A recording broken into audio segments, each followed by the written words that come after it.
no family member should ever join a family business, that a family business should join the family member. So what are their strengths? What are their interests? If we've got 30 years before they're realistically interested in or going to be able to take over the business, what trajectory can I just gently put us on now, that just a 1% difference now, that in 10 years time is going to be able to meet them at their stride, so as they're going forward?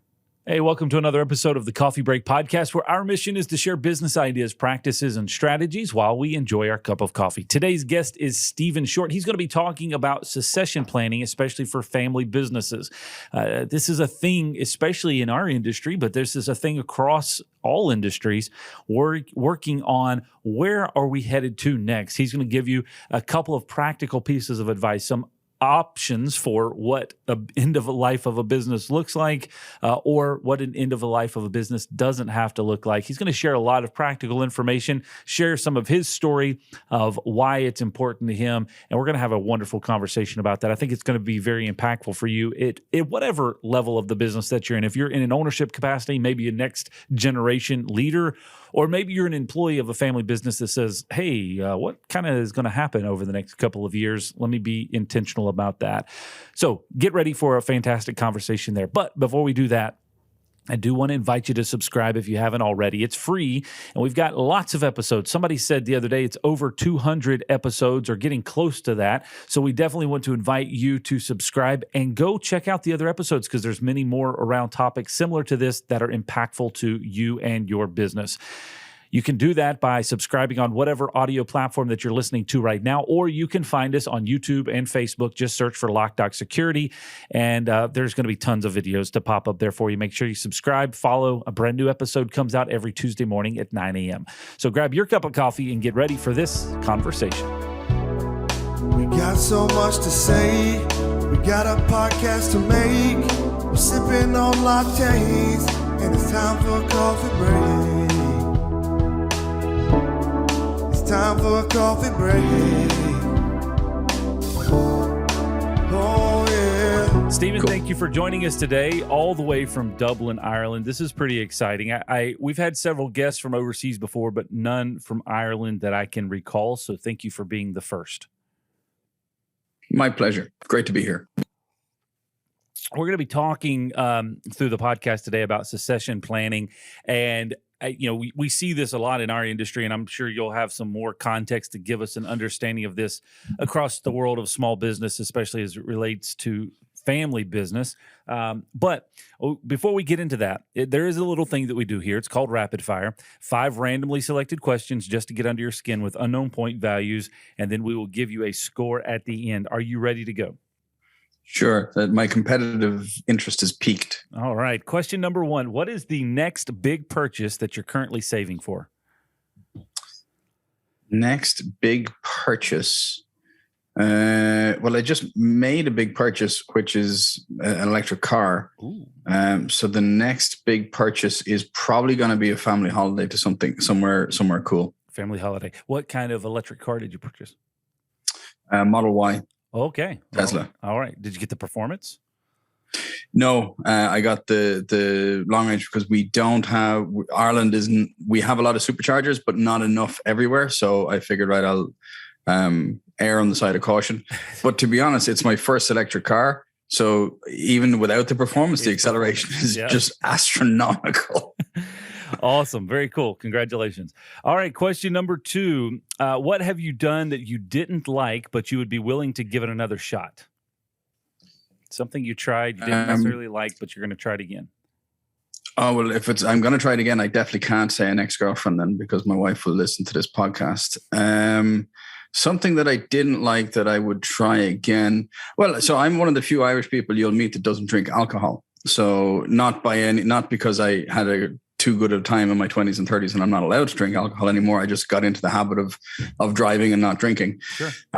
So I didn't really enjoy it because it wasn't something that I wanted to do all the time, but I wouldn't be against on occasion having a couple of beers or a glass of champagne or something like that. All right. I like it. Question number 3. What do you think would be the worst thing about being famous?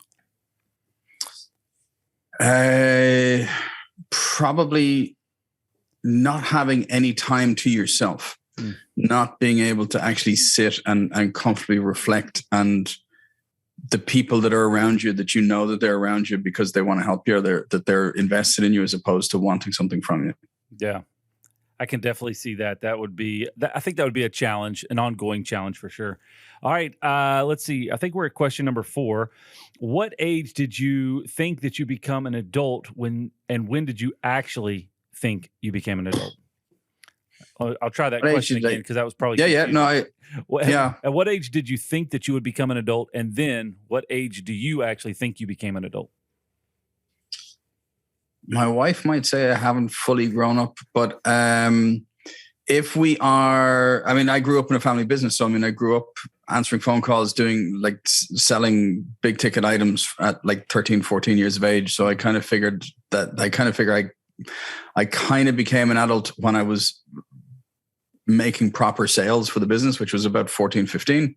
When did I think I'd become an adult? Probably 17, 18, kind of 18 is the legal age in Ireland. So that's everything, car, drinking, jobs, everything else. So 18 is kind of the normal age. I probably figured I'd become an adult around that time, but I think looking back now, I grew up earlier than that. Yeah. Interesting. All right. Question number 5. Are you currently going through any type of phase? Phase. No. I mean, I'm constantly trying to innovate, trying to be creative, like looking at different ways of doing things. So I don't know whether it's a phase or it's just as I evolve and I move things along. In our business, we're just implementing EOS, the entrepreneurial operating system. So we're in 6 months really into that properly. So we had our first quarterly review that wasn't our visionary. Are you familiar with EOS? I'm very familiar with EOS. Okay. So we've had our first quarterly, which was great. We just took on a new person. So we're in our 90 days until our first annual planning. So I suppose we're in a startup phase of EOS, even though the business has been around for 40 years.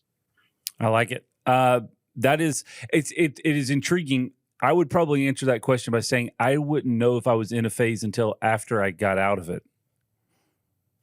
Well, so I suppose we do a lot of stuff with psychometrics and personality. So I'm always looking at trends. So if I'm behaving differently or if I'm doing things that are different, I'm kind of more, I suppose, aware of it and knowing whether it's an adjustment or a trend. You're probably right. It's only after you're out of it that you go, oh my God, I can't believe that I liked anime for that long or whatever. So. All right, cool. Congratulations. You made it through rapid fire. We'll give you a score of 732. Awesome. Do I know what that's out of in order to put it into context, or is that part of the mystique of the show? I mean, it's kind of a whole thing. Okay, loving it. I'm very happy with my score. Thank you. Congratulations. So let's get into this conversation, because I think that if in the world of business, if you are in any type of ownership or any type of high-level leadership inside of an organization, and for that matter, now that I just said that out loud, I would also say that if you were at any type of employee in a type of a small business that is family-owned or operated, there has to be at some point in time, maybe it's more on the front of other people, of certain people's minds than others, but there has to be a thought of secession. What happens when Bob, the founder, either is retired or permanently retired? And what do we do? What's the future of the business? What's going to happen? Who's in place? What is the strategy in place? And as I guess part of the setup for my start of a question is, a lot of Bob the founders aren't thinking about that, because just as we were just kind of alluding to, from an entrepreneurial standpoint, you're all in, and the last thing that you ever think about is either retiring or what if something happens, because I'm here indefinitely, right? So when it comes to that, what is kind of the first type of a conversation, and maybe from an education standpoint, that you're working with businesses on to say, hey, you need to start thinking about it, even though you think this is so far off? So there's a couple of things. So I believe that there's really only 4 things in a family business that can happen when Bob, the founder, decides, or it is decided for him, that the business is, that he's finished in the business. The first is the business stops. So he either retires or something tragic happens and there's nobody there in place and the business just shuts down. That's it, overnight, wrap everything up, the business stops. That's the first S. Mm-hmm. The other S is to sell. So when somebody wants to finish up in the business, they don't want to hand it off to anybody. They don't want to sell. They don't want to have anybody take on from them. They sell. And there are hundreds of professional services companies out there that can help you maximize that and do all that. That's their business. We've used them in the past, having sold a family business just before COVID. That's what they can help you do. The most common one, which is a real tragedy in my eyes, is the third S is survive, which is to just put somebody in place to keep things going, not rock the boat. Unfortunately, to me, survive is just a prolonged and painful stop because the market is changing, things are adjusting, and the market is going to start eating you alive, and people are going to start competing against you, and you're going to start losing because you're not all in on it. So survive is the most common one, but it is just a painful stop. For me, what I'm most interested in is the fourth S, which is scale. Getting the right people in the right place to scale through the generations, to be able to build a business on the shoulders of each generation that comes after it. So long as that's what you want to do. I mean, you might decide after 6 generations, you know what, the 7th generation says, to hell with this, I'm going to go off and retire to the Bahamas. Find me the second S, find me someone to sell. Sure. The reason that I think, and there's a psychological reason why people don't think about their own mortality. I mean, there are triggers in our brains. We hate thinking about the finality of our own lives. We hate thinking about things coming to an end. It's a part of the basic human brain and the basic human makeup. It's also why people get surprised when their partners leave them, because they don't see that death. They can't comprehend that death. So yes, for family business owners, people who identify as, this is my identity, being this CEO, it is almost impossible to get them unless you have outside help. Like if it's the kids, if they naturally feel attacked, like you're just trying to usurp me, you're trying to, the old Game of Thrones kind of thing, I'm coming to stab you in the back. They can't contemplate this. So having conversations with external people and external, I suppose, consultants or counselors or people can help you to reframe, first of all, how you see yourself and then how you see your business and what it can be. When we talk about, if you look at any movie, any book, we're looking at an adaptation or a version of the hero's journey. You familiar with the hero's journey? The idea of, we start off in the status quo. There is always either a sage, a mentor, or a widget that helps the hero before they go into the special world. The way I frame it is, entrepreneurship is the special world. So you grow up, or you become, you start to go into becoming an entrepreneur. But before you do that, you talk to somebody, either a mentor, a sage, or you get some kind of widget, or you invent something, and then you become the hero of that story as you go into the special world.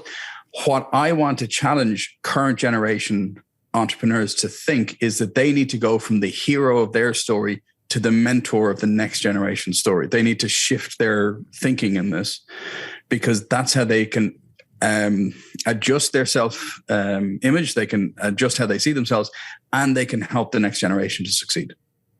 So it's a really important mindset.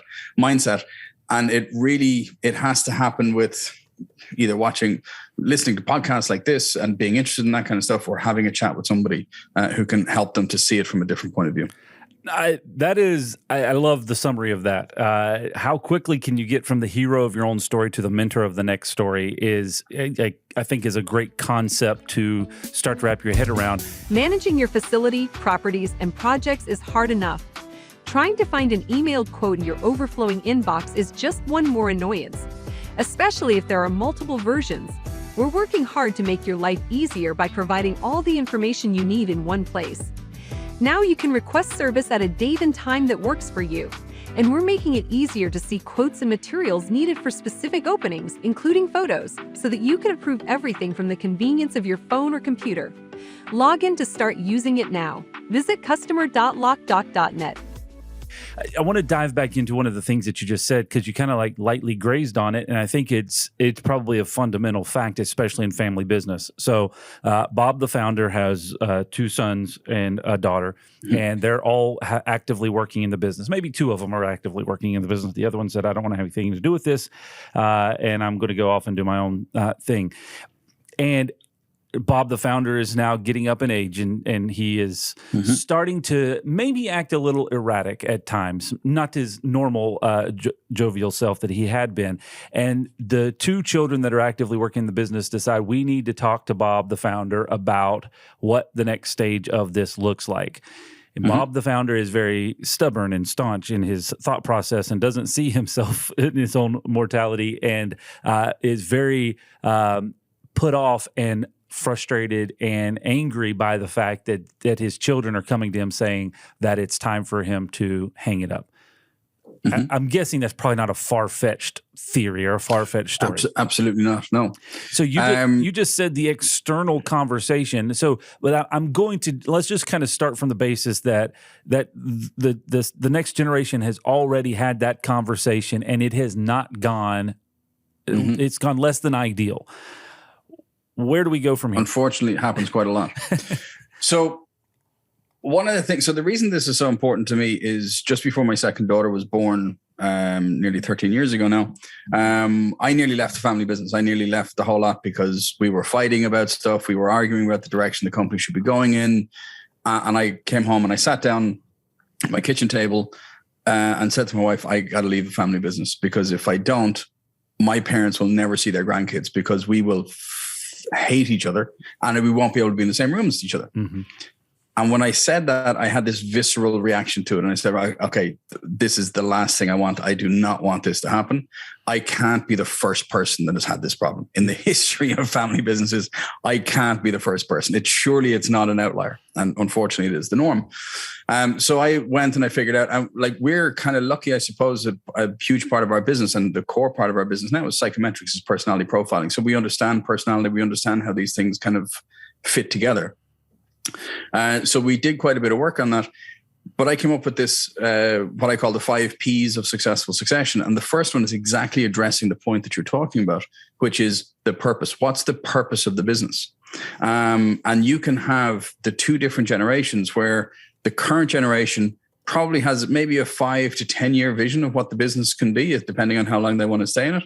But the next generation ideally should have 30, 40 years, like the BHAG type mountain they want to climb, because that then helps the current generation understand, okay, my vision is maybe 5 years of doing the same thing because I don't want to risk stuff.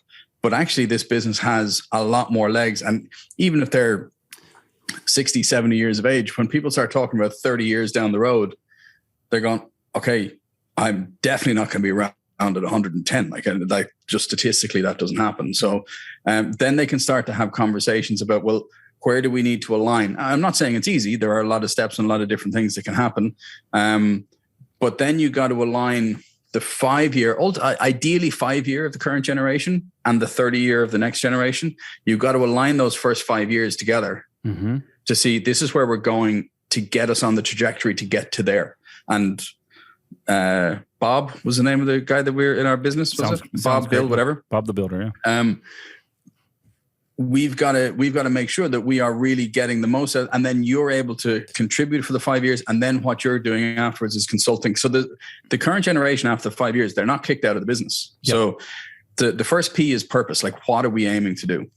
The second P is the pick. Who is the best person to lead us? And it might not be who's the best person to lead us for the next 30 years. If we're saying we're on in your analogy there, you have a son and a daughter in the business, and the other son is off doing his own thing. Let's say in 30 years time, we want to be, let's say in 15 years time, we want to be 20 times the size we are now. But then when we get to that size, we need to stabilize, and we need to make sure that we are rock solid. So you might have, the daughter might be the out there go-getter, sales and marketing person, just win at all costs, results driven leader. She might be the best person to help drive us up to that point.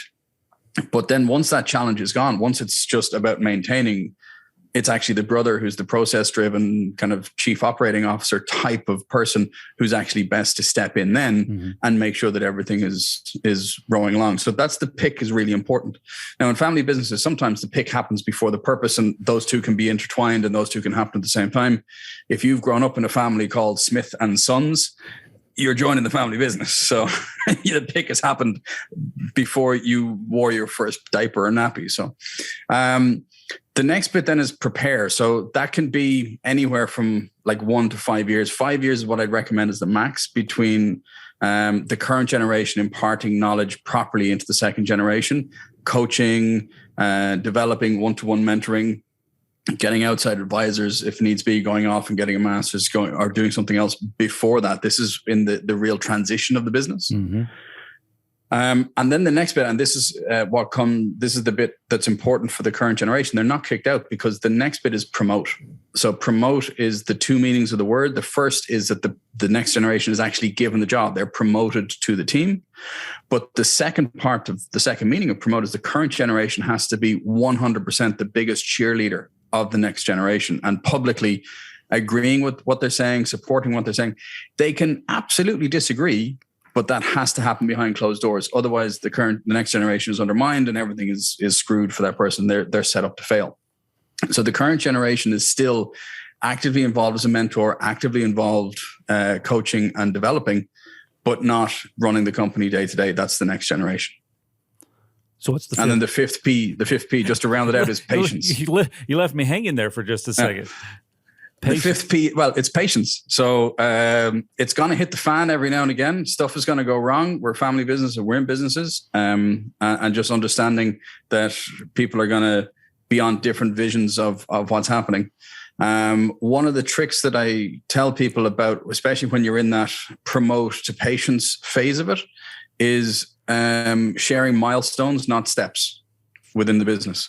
So the current generation is still active, still informed. What are the big things that are happening? What are the big kind of quarterly milestones?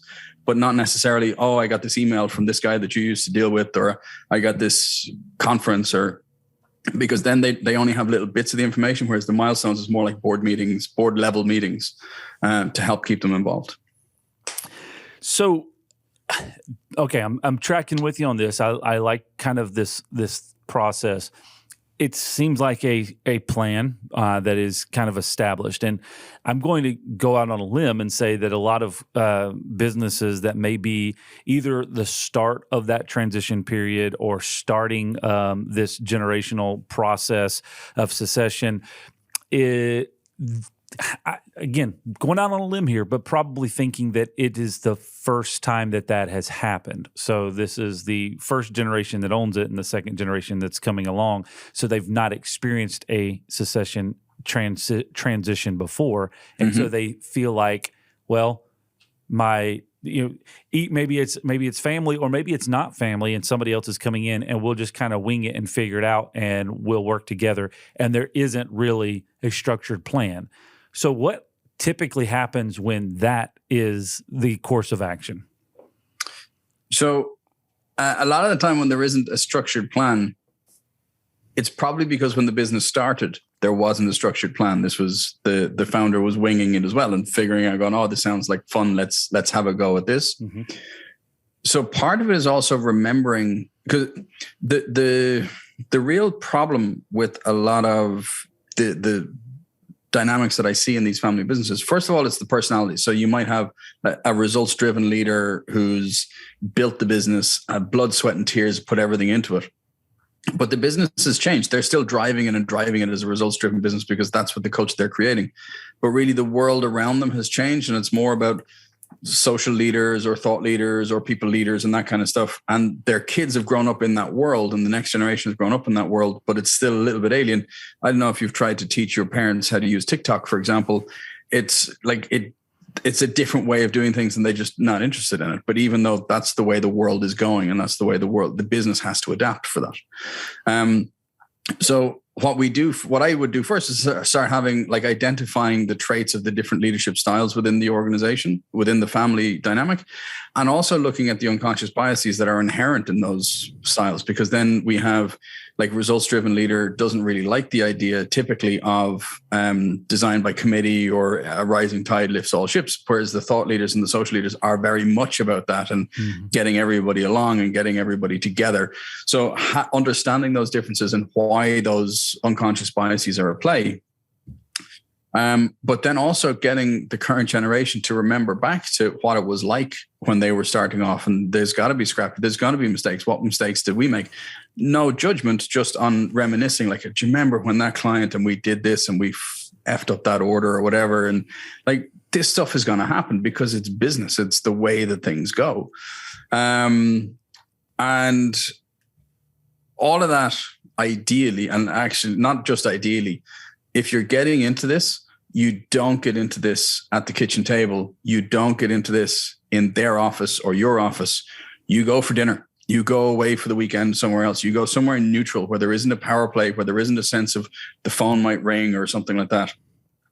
What I used to do, so we would go out for dinners and have semi-formal, like we'd be going for dinner to talk about this, but we'd also be talking about what my kids were doing, what was happening in sports, whatever. My father and I used to go to rugby games. So it's not just all business. It's a mixture. You're still family. You're still connecting as father, son, mother, daughter, mother, son, whatever.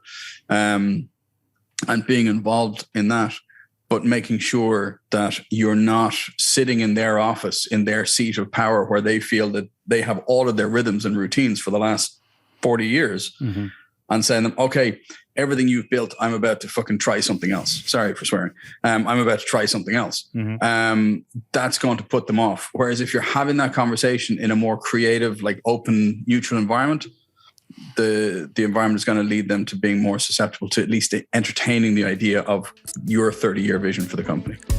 According to a recent study, nearly 50% of burglaries and unauthorized entries happen through propped or unlocked doors. We want to help our community improve this statistic.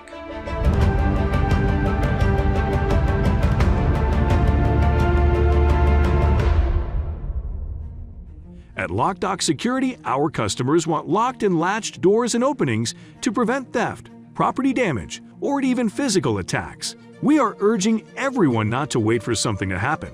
You can be proactive today. So I want to dive into that component of it a little bit more, because I feel like that's a very relevant side of things is, there's, and you've mentioned it multiple times, the psychometrics, the understanding the different personality traits, what drives each individual person. And oftentimes you're coming up to somebody that is felt like they have had a proven plan in place, I'm sure, and they've seen some level of success, and there is I guess maybe a sense of threatening, whatever would be the application there, that you're coming in saying, well, yeah, that's great, but I can do it better. And so if you'll just move it over to the side, I'll just do this better. And it becomes at that point a very defensive conversation, I'm imagining, based off of that. So I get what you're saying, go to a neutral place, kind of diffuse some of that. But even so, there's still a lot of that at play if I feel like I've done something of notable worth, and then you're coming in saying, well, yeah, but I could do it better. So I then go back to what's changed in the last 20 years. Even if you've been in business 40 years, what's even changed in the last 20 years? Facebook, we were all mad on Facebook pages and Facebook marketing and Facebook everything. And that's now even waning. So 20 years ago, Facebook didn't exist, let alone be the dominant player for how you got your business, how you got your message out there. Same for YouTube. I mean, TikTok didn't exist 5 years ago, really. I mean, okay, it was Musical.ly, but like the phenomenon it is now. So things changed so dramatically. I remember when I used to go to marketing conferences and we kind of have speed dating type tables. So we'd have a table, there'd be 100 other tables for other businesses, and clients would be coming around. We used to fax people from India and Asia, hey, we're going to be at this thing. And then if they didn't fax back, but they wrote it down, you'd have 4 people show up at the same time slot.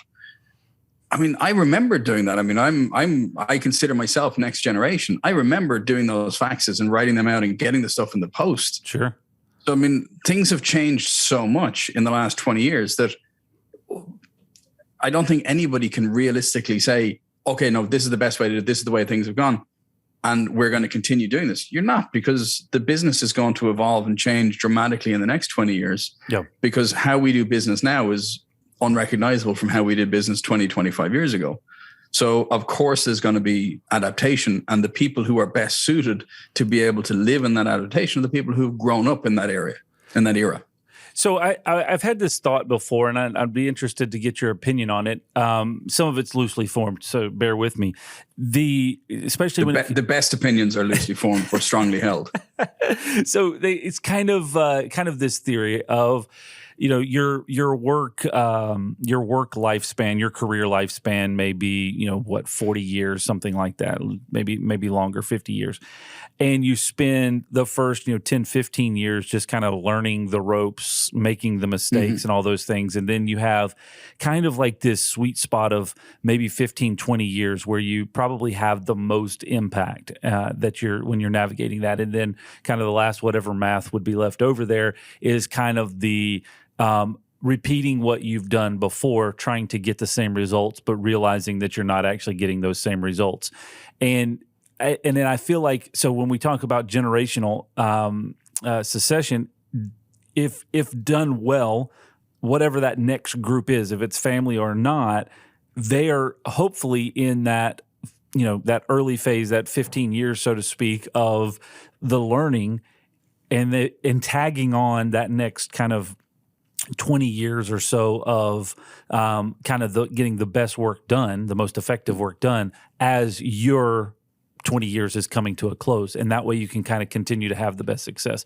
And again, it's loosely formed, but the understanding that at that point, this is, I guess, the challenge that I've tried to hold myself to a lot is as I'm navigating that going, how can I keep my eyeballs on where we're headed, but also keep into consideration at what points my methods are not as effective any longer and needing to start to make that shift, because I don't want to be that guy that is sitting there on the other side of this conversation. Who is the bottleneck? Yes. So I would actually argue that if we are able to go, especially in family businesses, so in corporates and in businesses in general, they can still do this, but they might not have the same vested interest in the success of the next generation. I mean, kind of almost by design, if you're in a family business, you are invested in the future of the young people because they are your young people. Sure. And I would argue that 10 to 15, 20 year window at the beginning of your career and the other 10 to 15 year window at the end of your career, both, and those shoulders, and then the window is the 20, 30 years in the middle. I would argue that we can actually widen that by doing this whole idea of going from hero of your story to mentor of the next story, because it works in two ways. So when you're mentoring young people and the younger people, I'm involved in student entrepreneurship and accelerator programs. I learn so much about what's coming down the road that I can apply to my business. Sure. So I'm still learning. And my parents were the exact same. My parents are still they're in their late 70s. They're still learning. They're still curious about this kind of stuff. And where can we implement this? Because they're able to come in a circle to go, I know more, but I don't know everything. I can teach you so as you can learn the bits that I know quicker. I can learn some of the new bits that you know that I don't know, and I might be able to implement them in a different way, but we can all accelerate faster. So I would say that the best way to shorten those shoulders and to widen the window of how productive you can be is to have that hero to mentor cycle.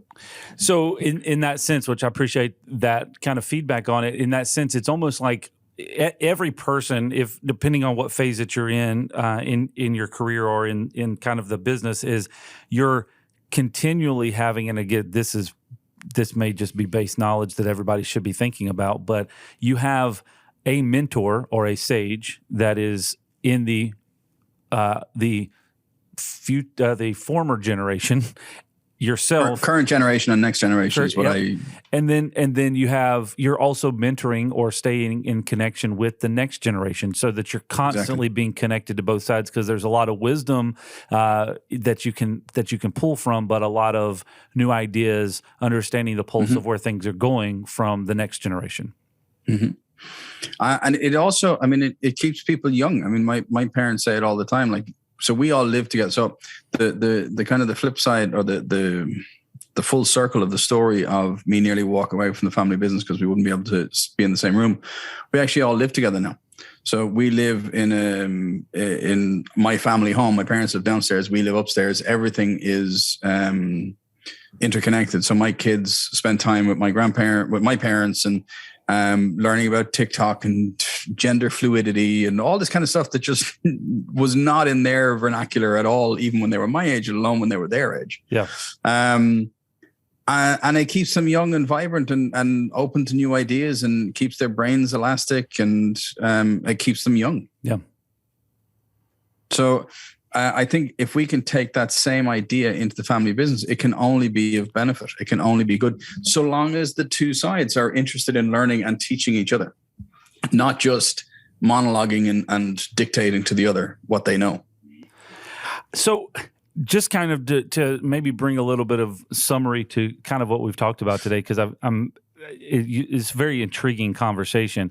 You're not only, which I still haven't even asked what your family business is, so we're going to get to that momentarily. But you're speaking on this topic quite frequently, and I think that there's I'm guessing a value there of just getting people aware, even the current generation, of thinking, hey, yeah, I need to start putting a plan together. I need to get a collective plan together so that we can make this successful, because I don't want the first option to just the business to just stop. I don't want that to happen. Mm-hmm. So what do we start to think about for that?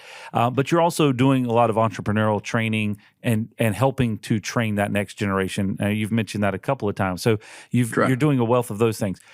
What is your family business that you've been referring to?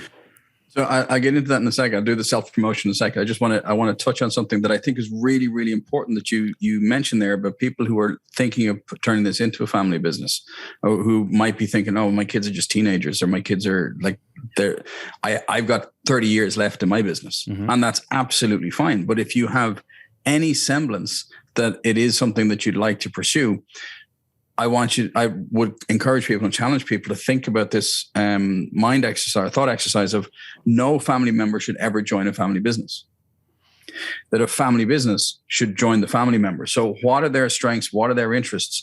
If we've got 30 years before they're realistically interested in or going to be able to take over the business, what trajectory can I just gently put us on now, that just a 1% difference now, that in 10 years' time is going to be able to meet them at their stride, so as they're going forward?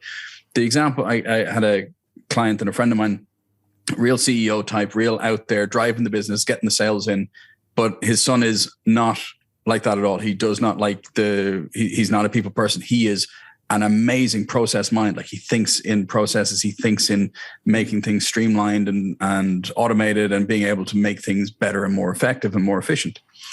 So we've come up with an idea that in a couple of years' time, when my friend and my friend is thinking about starting to hand over the family business, they're going to take in an external CEO. Mm-hmm. They're going to say, we are going to pay you a ton of money. You're going to be tasked over the next 8 to 10 years to bring the business from 4 to 12 million. Mm-hmm. But when you're finished that, you're going to get an amazing bonus, golden handshake, golden parachute. Out you go. You have an amazing resume to be able to go and get a job in a huge organization. But my son is going to work side by side with you as COO. Mm-hmm.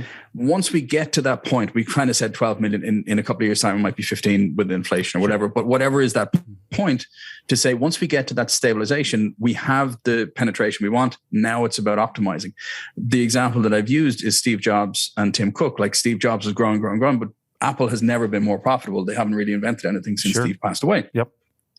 So using the same analogy, how can we set the business up for the absolute success for where the son is, where the next generation is going to absolutely thrive? Because we've recognized that the son is not going to come in and fill the current father's footsteps or shoes.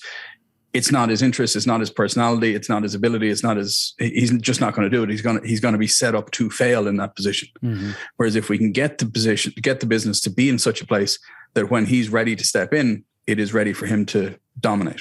Then that's the thinking for if you're looking at it further down the line. I like that concept. So, what is your family business?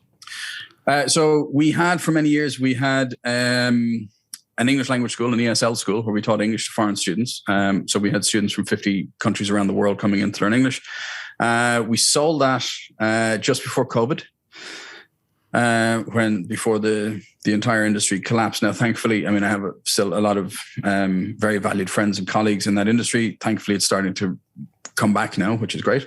But I had done everything I wanted to do in that industry. So now our business is career guidance. We do individual career guidance. We do selection for companies based on aptitudes and interests and personality. And the whole, my why and my whole reason for doing everything is I want to help people to aspire to a better future and empower them to get there. And we do that from the context of careers. So we want to get the right people in the right careers. So the family businesses, individuals, companies. So that's what we do. Right people in the right seats on the bus. In the right place. The right seats is taken. I don't think we could really use that as our strapline, but we said we want to make sure with guidance, training, and education, we want to make sure that we get the right people in the right seat, in the right places. I like it. One of my favorite things on your website is your reviews at the bottom, and I think he's a lovely boy. Marie Shortt, Stephen's mom. Yes, that's my mom. Yeah, she does. She does. I'm a lucky boy. I love it. Also, one of the mouthfuls of a domain, successfulsuccessions.com. Successfulsuccession.com, yeah. So the keynote that I have is Killer Family Business. So the keynote that I have is build a killer family business without killing your family. Yep. So killerfamilybusiness.com will also get to the right page on that site, and then you'll be on the right site. Stephen, it was a blast chatting with you today. I really appreciate your time and energy, and hopefully those that are interested in this and need to start to make headway down this process will be in contact with you as well. Stephen, again, thank you for joining us today all the way from Dublin, and it was a blast to chat with you, and it was really an enjoyable conversation to just listen to you talk. So thank you for all of your insights today. Couple of great takeaways that I'm thinking about. There's 4 things that can happen to a business. The business can stop, you can sell it, or it just has survival, or you can figure out a way to scale the business. 4 options for any business, and it's something that any business owner needs to be thinking about today for the future of the business. Very insightful conversation. You can find out more by visiting his website. It's called successfulsuccession.com. Check that out. Thank you for joining us today. If you haven't already, make sure you subscribe. Share this episode with somebody that you think might have some interest in it, and we'll see you next time right here on the Coffee Break Podcast.